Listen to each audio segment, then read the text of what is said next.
ഭാരത ദർശനത്തെ മുൻനിർത്തിക്കൊണ്ട് ദാമോദരന്റെ ചിന്തകളുടെ സമകാലിക പ്രസക്തി അത് പല തലത്തിൽ ചർച്ച ചെയ്യപ്പെട്ടു. ഇത് തുടരണമെന്നാണ് എൻ്റെ അഭിപ്രായം. ദാമോദരൻ വിട്ടുപിരിഞ്ഞിട്ട് 50 വർഷമായി. ഈ 50 വർഷത്തിനുള്ളിൽ ഇന്ത്യൻ രാഷ്ട്രീയം നമുക്ക് സങ്കല്പിക്കാനാവാത്ത വിധത്തിൽ മാറിപ്പോയി.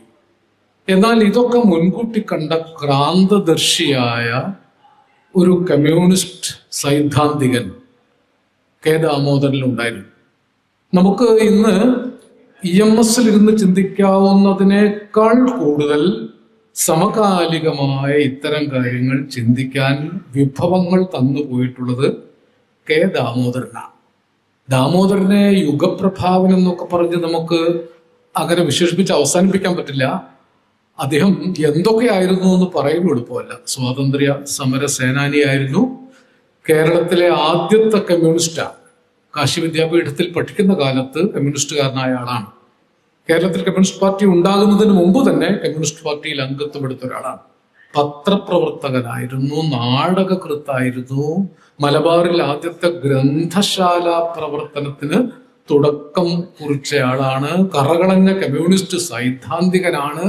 അടിത്തട്ടിലെ പോരാളിയായിരുന്നു, ട്രേഡ് യൂണിയൻ പ്രവർത്തകനായിരുന്നു, കഥാകൃത്തായിരുന്നു. എന്തായിരുന്നില്ല കെ ദാമോദരൻ എന്ന് ചിന്തിക്കുന്നതാണ് എളുപ്പം.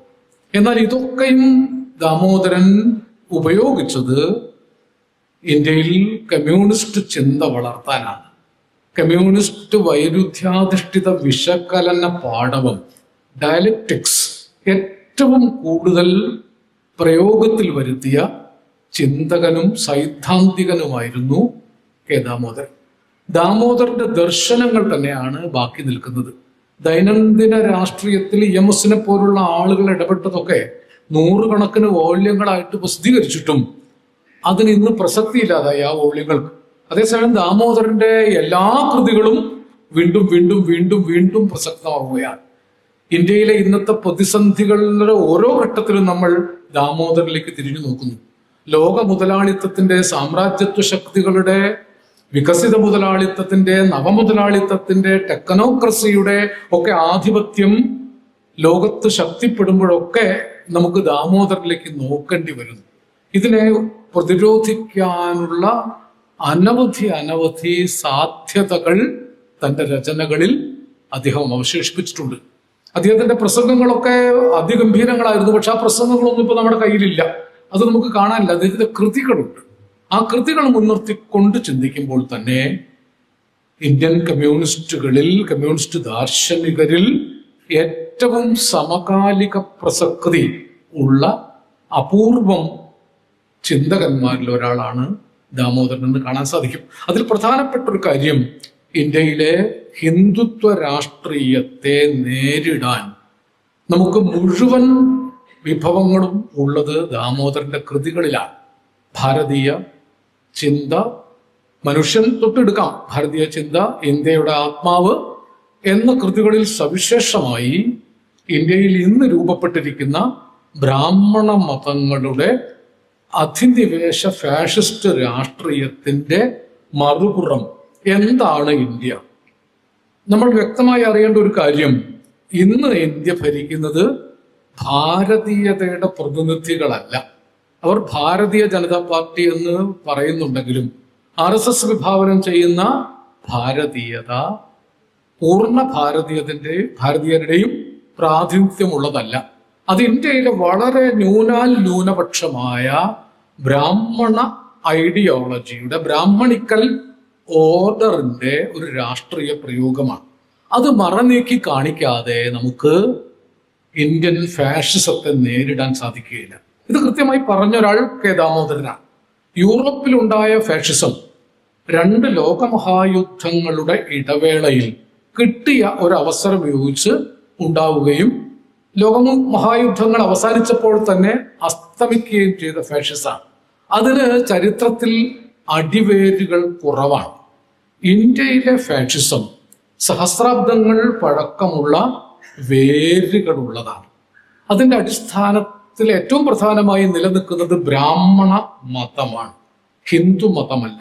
ഹിന്ദുത്വ എന്ന് RSSകാർ മുന്നോട്ട് വയ്ക്കുന്ന പ്രത്യയശാസ്ത്രം ഹിന്ദു മതത്തിന്റെ പ്രത്യയശാസ്ത്രമല്ല.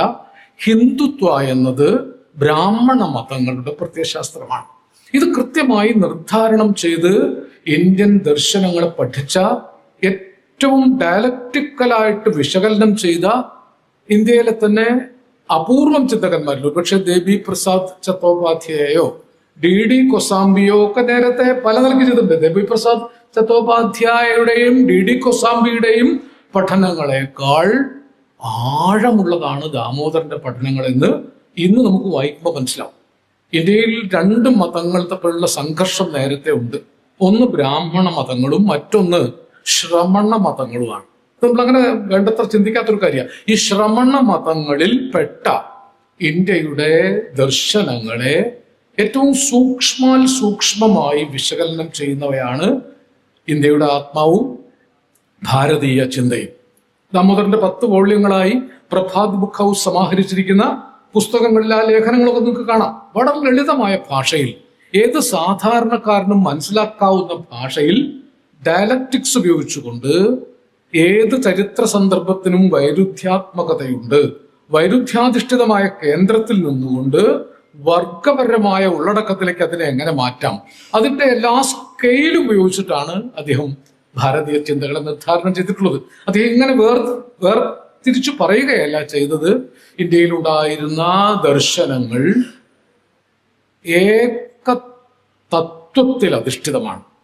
ഏക ദൈവവിശ്വാസമല്ല, ഏക തത്വത്തിൽ അധിഷ്ഠിതം. അത് വളരെ പ്രധാനപ്പെട്ട ഒരു പോയിന്റാണ്. ഏകതത്വം എന്നത് ഏകദൈവ വിശ്വാസത്തിന്റെ ഭാഗമല്ല. ഏകതത്വം എന്നത് തുടക്കവും ഒടുക്കവും ഒരു ഏക ദർശനത്തിലേക്ക് നിബന്ധിക്കാവുന്ന ഒരു ആശയലോകത്തിന്റെ ദാർശനികതയാണ്. ഇത് പറയാൻ കുറച്ച് ബുദ്ധിമുട്ടുള്ളതാണ്. ഈ ഏകതത്വത്തെ നിർവചിക്കുന്നതിന് വേണ്ടി ദാമോദരൻ ഇന്ത്യയിലുണ്ടായിട്ടുള്ള എല്ലാ ദർശനങ്ങളെയും ഓരോന്നായിട്ട് കാണിച്ചു തരുന്നുണ്ട്. ലോകായതന്മാർ എന്ന് വിളിക്കപ്പെട്ടവർ വലിയ ഒരു സാന്നിധ്യമായിരുന്നു ഇന്ത്യയിൽ ഉണ്ടായിരുന്നത്. ദൈവാധിഷ്ഠിതമായ ദർശനങ്ങളല്ല പ്രധാനമായി. ദാമോദരൻ ഒന്നൊന്നായി എണ്ണിക്കാണിക്കുന്നുണ്ട്. ഋഗ്വേദ കാലത്ത് ജീവിച്ചിരുന്ന ബൃഹസ്പതിയാണ് ഇന്ത്യൻ ഭൗതികവാദ ചിന്തയുടെ ആചാര്യൻ. ബൃഹസ്പതിയുടെ കാലം തൊട്ട് ബൃഹസ്പതിയുടെ ശിഷ്യനായിരിക്കാം ചാർവാകൻ എന്ന് ഏതാണ്ടൊരു സംശയം വെച്ചുകൊണ്ടാണ് ദാമോദരൻ പറയുന്നത്. ചാർവാകൻ ബൃഹസ്പതിയുടെ ശിഷ്യനാണെന്നതിന് തെളിവൊന്നുമില്ലെങ്കിലും ചാർവാകനിലൂടെ, അല്ലെങ്കിൽ ചാർവാകൻ എന്ന് നമ്മൾ പറയുന്ന അതൊരു വ്യക്തി ആയിക്കൊള്ളണമെന്നില്ല, ചാർവാക പരമ്പരയാകാം, ചാർവാകന്മാരിലൂടെ പ്രചരിച്ച ലോകായത ദർശനങ്ങൾ പരിപൂർണമായും ഭൗതികവാദ അധിഷ്ഠിതമായിരുന്നു. ദൈവമോ ആത്മീയതയോ അതിൽ തെല്ലുമുണ്ടായിരുന്നില്ല. ഈ ബൃഹസ്പതിയുടെ ശിഷ്യൻ എന്ന് നമ്മൾ വിചാരിക്കുന്ന ചാർവാകന്റെ ദർശനങ്ങൾ ഏതാണ്ട് ബുദ്ധന് മുമ്പ് തന്നെ സാഖ്യം ഇന്ത്യയിൽ പ്രചാരത്തിലെത്തി. സാഖ്യം കപിലനാണ് സാഖ്യത്തിന്റെ ഉപജ്ഞാതാവ്. സാഖ്യം പൂർണ്ണമായും ഭൗതികവാദ അടിത്തറയുള്ളതാണ്. ഭൗതികവാദത്തിനപ്പുറത്തേക്ക് ഒരു ഈശ്വരനെ, ദൈവികതയെ, ദിവ്യത്വത്തെ സാഖ്യം അംഗീകരിച്ചിട്ടില്ല. കപിലനെ ആ കാലത്ത് ചുവന്ന മഹർഷി എന്നാണ് വിളിച്ചിരുന്നത്. ഞാൻ ആലോചിക്കുകയാണ്, ഈ കമ്മ്യൂണിസ്റ്റുകാരുടെ ചുവപ്പ് അന്നേ ആളുകൾ കണ്ടെത്തിയോന്നറിയില്ല.